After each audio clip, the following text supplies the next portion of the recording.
need to close your Shopify store. In this short video, I will show you how to delete Shopify store in just a few steps.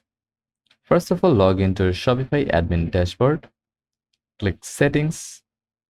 In the bottom left corner, scroll down and click Plan from the second option. Scroll down and click deactivate store. If you have free trial, click trial, cancel trial. Shopify will ask you to choose a reason, select one and continue. Enter your password when prompted. Finally, click deactivate now. That's it. Your Shopify store is now closed.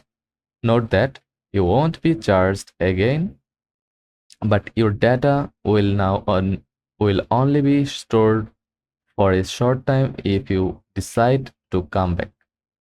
Hit that like button and let me know in the comments if you want a video on pausing your store instead of deleting it.